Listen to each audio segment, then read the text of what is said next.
The city stirred under a soft morning haze, the air thick with the scent of wet asphalt and brewing coffee. In downtown Washington, D.C., marble buildings loomed like silent witnesses to everything that rose and fell beneath them. And somewhere between the waking taxis and sleepy joggers, Dr. Naomi Carter adjusted the cuffs of her navy blue blazer and slipped behind the wheel of her black BMW. Today wasn't supposed to be complicated. Just a short drive, a quick meeting on Capitol Hill, and maybe, if luck was on her side, a quiet afternoon spent answering emails instead of extinguishing fires. Naomi glanced at the passenger seat where her leather portfolio sat. Inside, neatly tucked away, was her White House credential, official, undeniable, unmistakable.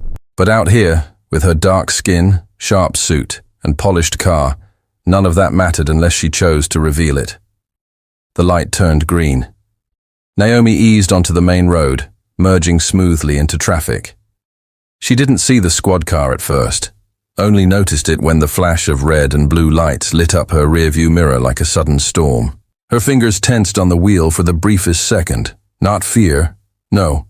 She'd long trained herself past that. It was the cold, weary ache of familiarity. She pulled to the side without hesitation, slowing to a full stop under the shadow of a flickering street lamp. Through the mirror, she saw them. 2 officers stepping out. One tall, walking with the casual arrogance of a man too comfortable with unchecked authority. The other shorter, stockier, his hand already resting near his belt, as if anticipating trouble. Naomi set her hands neatly atop the steering wheel, movements calm, precise. The officer approached her window, tapping it with 2 knuckles before she even had time to roll it down fully. "Morning," he said, his smile too tight to be friendly. "License and registration." Naomi met his gaze steadily. "May I ask why I was stopped, officer?" The man chuckled, that condescending smirk curling at the edge of his mouth. "Routine check," he said, his voice dripping with thinly veiled superiority. "Nothing to worry about, unless there's something you forgot to mention." Naomi offered a polite smile in return, one she had perfected over the years. A smile that said, "I'm not intimidated, but I'm not here to fight you either." She reached slowly into her glove compartment, retrieved her documents, and handed them over without a word. The officer took them, giving a cursory glance before muttering something under his breath she couldn't quite catch. But it didn't matter. The disdain in his body language said enough. As he walked back to his squad car, Naomi leaned back against the headrest and closed her eyes briefly, gathering herself. Why was it that no matter how high you climbed, the world always found ways to remind you where it wanted you to stay? Maybe you've seen it too. Those little moments that aren't little at all. What do you think? Is it really nothing personal, like they always say? Or is it something deeper? I'd love to hear your thoughts in the comments.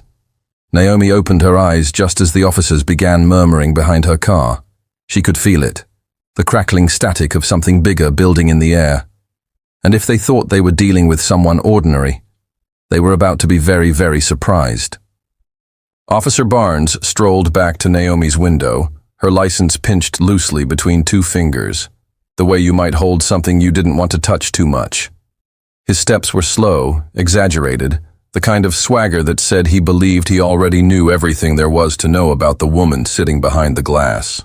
Naomi watched him approach, her expression unreadable, the morning sun catching faint glints along the edge of her glasses. Inside, she steadied herself with the quiet discipline she had perfected over years of walking into rooms that were never built for her. Barnes leaned down, resting one hand on the frame of her door, lowering his voice just enough to make the interaction feel private, but keeping his smirk wide enough that anyone passing by would see exactly who he thought held the power here. "You from around here?" he asked, flipping her license casually in his hand.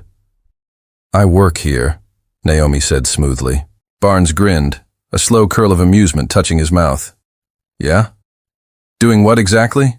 Naomi smiled back, polite and measured. "Consulting." It wasn't a lie. It just wasn't the part of the truth that mattered yet. Barnes chuckled under his breath and handed her license back without comment.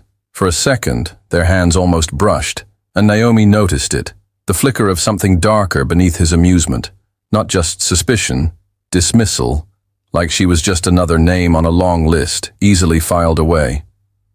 "We're going to need you to step out of the vehicle," Barnes said casually, as if he were asking her to pass him the salt at dinner. Naomi paused just long enough to make the moment stretch, then unbuckled her seatbelt, opened the door, and stepped out. The early sun lit her blazer in a soft glow, casting long, slender shadows across the pavement. Barnes looked her up and down, not bothering to hide it. "You always this dressed up to drive around?" he asked, tone half joking, half accusatory. Naomi tilted her head slightly. "Does it matter?"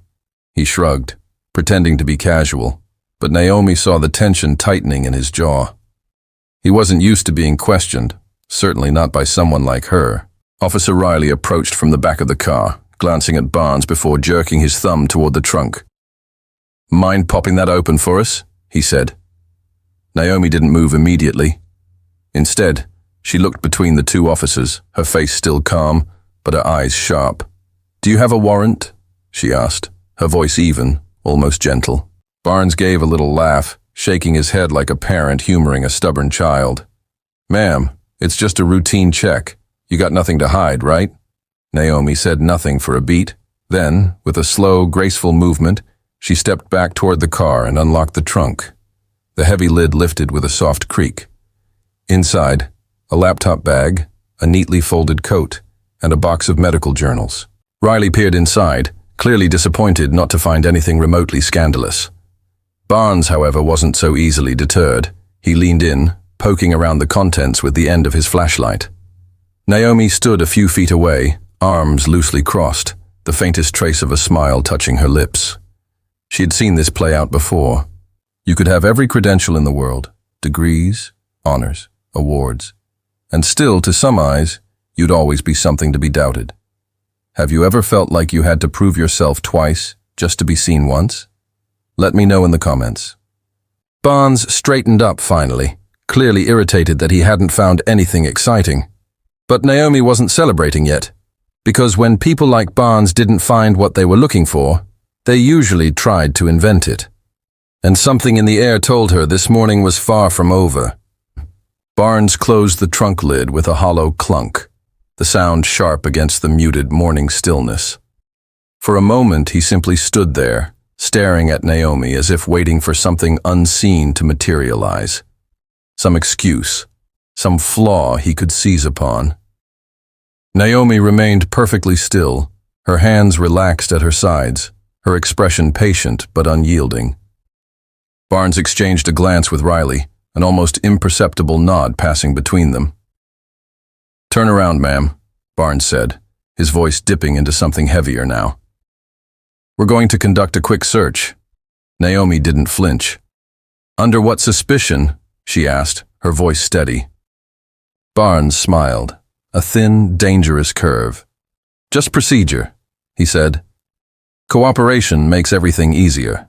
She could have argued, could have demanded a supervisor, insisted on rights she knew better than most. But Naomi also knew how quickly escalation was painted onto people who looked like her. She turned, lifting her arms slightly away from her body in a silent signal of compliance. Barnes patted her down with quick mechanical movements, searching for anything he could twist into justification. The chill of the morning seeped into the thin fabric of her jacket, but Naomi kept her breathing even, her body language immaculate. Nothing. Barnes stepped back, irritation flickering across his face like a blown fuse. Riley was already moving to the passenger side door, peering inside, opening compartments, shuffling through the contents of her car without a warrant, without probable cause, without shame. Naomi watched him from the corner of her eye, noting every move, memorizing every detail. The weight of it all pressed against her like a silent hand. They weren't looking for truth, they were looking for a reason. And if they couldn't find one, they would make one. Barnes approached her again, standing just a little too close, his breath cutting into the cool morning air between them. "You in a hurry to get somewhere, ma'am?" he asked, almost conversationally. like this was all a friendly chat and not an abuse of authority unfolding in plain sight. Naomi met his gaze without blinking. "I have a meeting," she said. Barnes smirked again, the same smirk that had followed her since the moment those lights flashed behind her car. "A meeting, huh?" he repeated, voice dripping disbelief.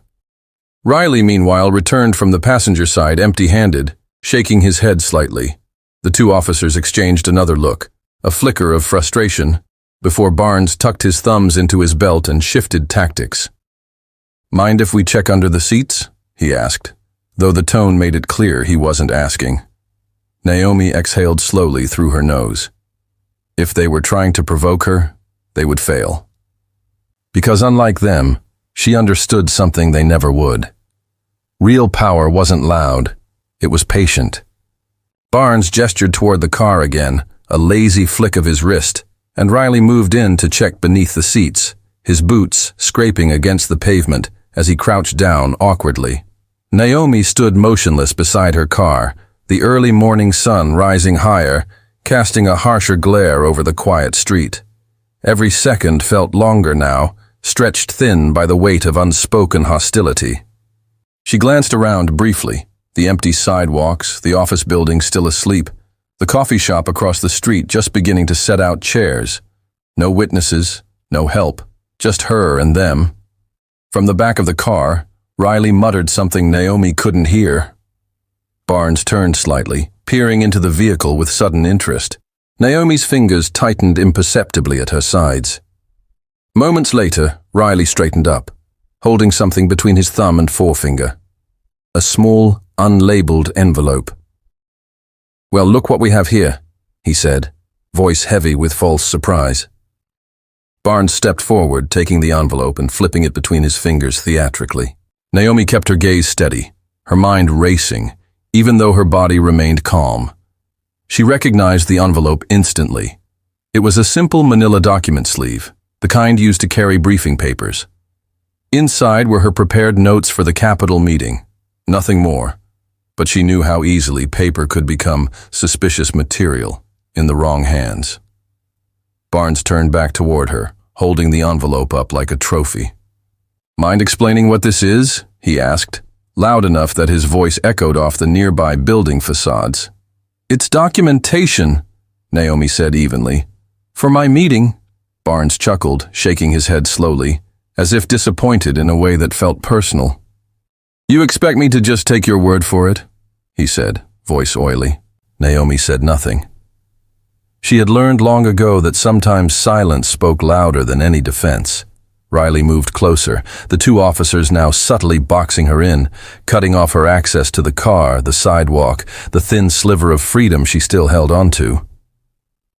Barnes opened the envelope with deliberate slowness, pulling out a sheaf of papers and flipping through them with a dismissive glance. Policy drafts, committee memos, clear government seals at the top of every page. But Barnes's expression didn't shift. Because this had never been about evidence. It had always been about authority, and about how far they could stretch it before someone pushed back. Naomi's heart beat steady in her chest. She could feel the moment approaching, the inevitable confrontation, but she waited until they overplayed their hand. And they always did. Barnes tucked the documents back into the envelope with a grunt, clearly frustrated by their utter innocence. "You sure you don't have anything else we should know about?" he said, cocking his head in mock politeness. Naomi tilted her head just slightly, her voice cool and composed. "Would you like me to show you my meeting invitation?" she asked. Barnes sneered. "I think I'll stick to my own investigation, thanks." Riley shifted uneasily beside him, sensing maybe, just maybe, that the situation was starting to tilt toward something they wouldn't be able to control. But it was already too late, because Naomi Carter hadn't come to this city alone, and the next move wouldn't be hers to make. For a moment, no one spoke. The air between Naomi and the officers thickened, taut like a wire ready to snap. Barnes tossed the envelope back onto the hood of her car with an audible slap, the papers fluttering slightly under the early breeze. He crossed his arms, settling into a stance that screamed authority abused. "You know," he said, his voice dropping into a faux friendly tone, "you're acting real nervous for someone who says they've got nothing to hide." Naomi smiled thinly, almost pityingly. "I'm acting patient," she corrected, her voice as smooth as glass. "Which is more than most would manage in my position." Barnes chuckled darkly, shaking his head as if the outcome had already been decided in his mind. Riley said nothing now, shifting awkwardly from foot to foot, glancing up and down the empty street. Naomi could feel it. The imbalance. One of them was itching to end this quickly. The other was starting to regret ever pulling her over. She adjusted the cuff of her blazer with a deliberate slowness, drawing Barnes's eye for a fraction of a second. And then she spoke, calmly, clearly. "I suggest you call your supervisor."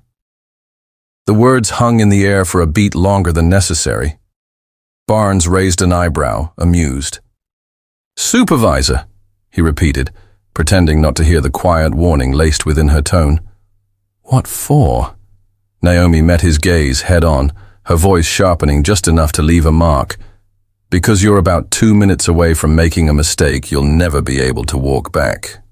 Riley stiffened, visibly uneasy now, but Barnes only scoffed. "I've been doing this a long time, lady," he said, waving a hand dismissively.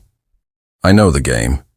Naomi tilted her head slightly, her expression serene, almost clinical. "Then you should know better."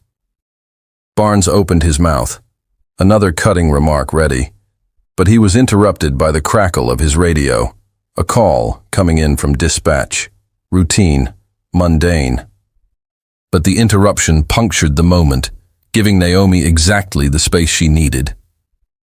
As Barnes turned away for a second to mutter a half-hearted response into the radio, Naomi calmly reached into her inner jacket pocket. Slow, deliberate, no sudden movements.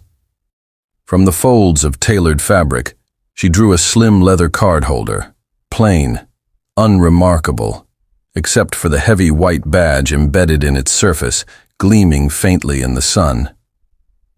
When Barnes turned back around, Naomi didn't say a word. She simply held the ID out between 2 fingers, steady, controlled, unmistakable. The seal of the United States government glinted in the morning light, and just beneath it, the words that would undo everything they thought they knew. Central Intelligence Agency. For a heartbeat, everything froze. Barnes stared at the badge as if it might disappear if he blinked. Riley took a half-step back, his hand instinctively drifting away from the weapon at his belt. The air, already thick, turned into concrete. Naomi said nothing. She didn't need to. The small leather case in her hand spoke louder than any accusation ever could. Barnes's mouth opened and closed twice before any words came out. Is this real?" he muttered, his voice barely above a whisper, as if speaking too loudly might shatter whatever fragile reality he thought he controlled. Naomi didn't answer. Instead, she tucked the badge away with the same calm efficiency she'd displayed all morning.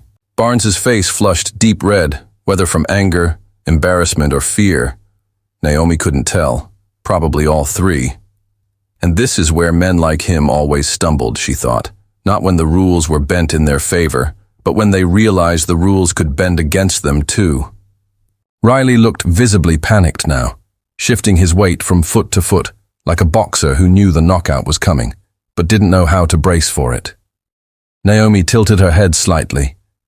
"I suggest," she said, her voice velvet-wrapped steel, "you rethink your next move very carefully." Barnes bristled.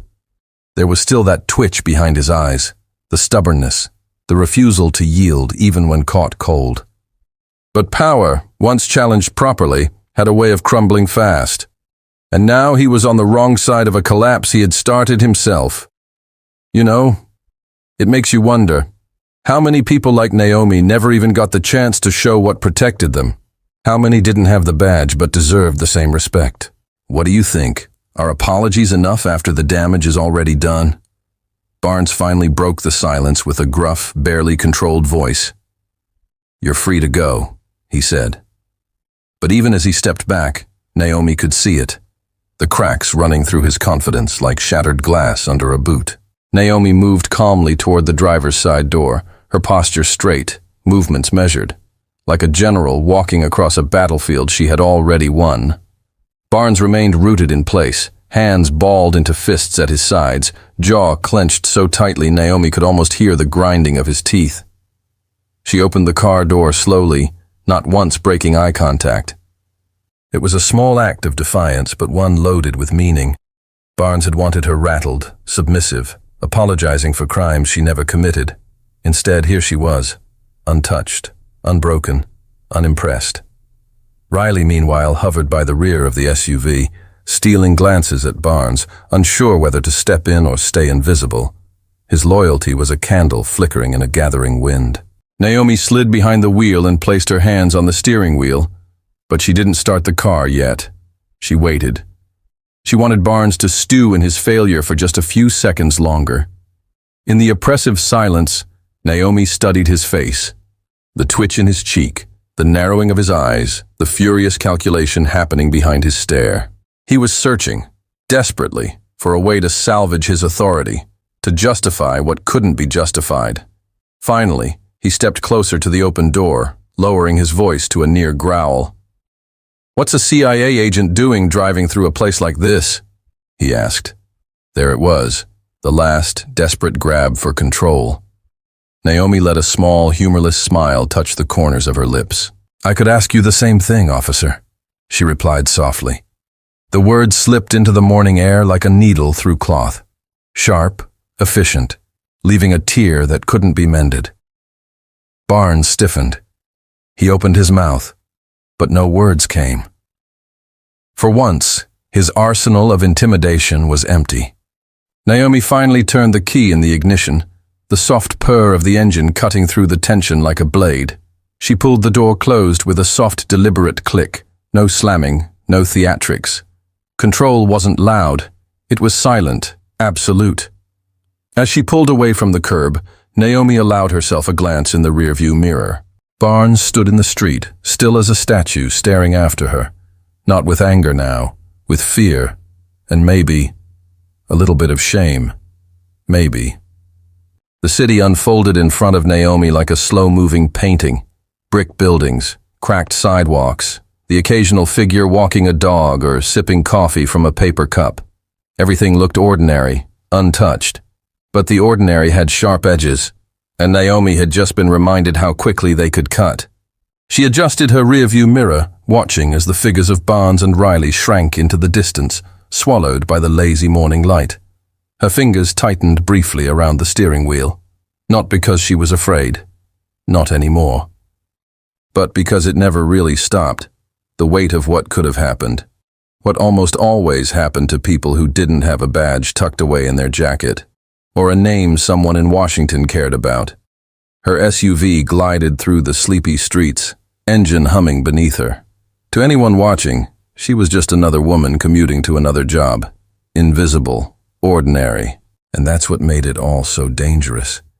How easy it was to disappear when nobody thought you mattered.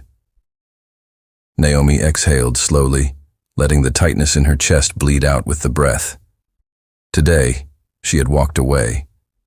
Tomorrow it could be someone else, someone without an ID to pull at the last second, someone without the time or the training to stay calm when they shouldn't have to be calm at all.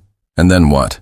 Another lie on a report, another file shoved into a dusty cabinet, another silent injustice no one would ever bother to read.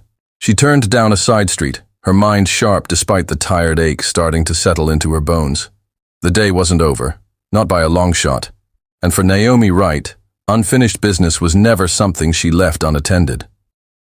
Naomi pulled into the underground parking garage of her apartment complex, the thick concrete swallowing the morning light behind her. The tires hissed softly as she rolled into her usual spot, number 17, tucked in the far corner where the security camera's view was spotty at best.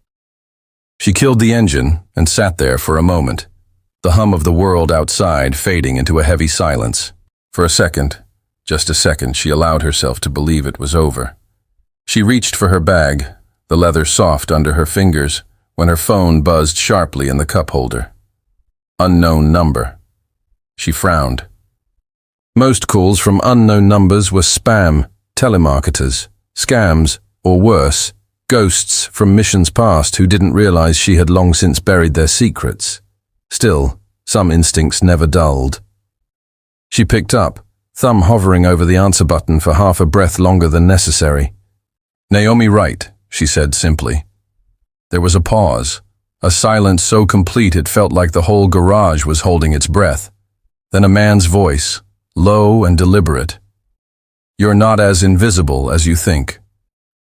Her blood ran cold, but she showed no outward reaction. Training kicked in, smoothing every twitch, every breath, into something unreadable. "Who is this?" she asked, voice flat, professional. Another small pause. "You embarrassed the wrong people today," the voice said, "and they don't forget." The call ended with a click, sharp and final. No threats, no demands, just a promise. Naomi stared at the dark screen of her phone, her own reflection staring back, composed, controlled, but deep underneath the surface, something darker stirred. This wasn't over. It had never been over. She slipped the phone into her bag, her movements slow and deliberate. No panic, no fear. But every cell in her body was now on high alert. The streets outside looked peaceful. Her apartment upstairs was just a short walk away, but peace was a lie easily shattered. And somewhere out there, someone had decided Naomi Wright was a problem that needed fixing. The elevator creaked as it climbed toward the 5th floor. Each passing second stretched like taffy, pulling Naomi's thoughts tighter and tighter. The fluorescent lights above flickered once. A small thing, easily dismissed. But Naomi didn't dismiss things. Not anymore. She gripped the strap of her bag tighter, the weight of the phone inside suddenly feeling heavier than steel. The doors slid open with a hollow ding. Her hallway was empty, just as it always was at this hour. Muted beige carpet, scuffed white walls, a burnt-out light bulb 3 doors down she had filed a complaint about months ago, and that had predictably been ignored. She stepped out, her boots making no sound on the floor. 20 paces to her door. She counted them in her head, like a soldier crossing open ground. At her door, she paused. Keys in hand, she scanned the hallway again. Slowly, deliberately.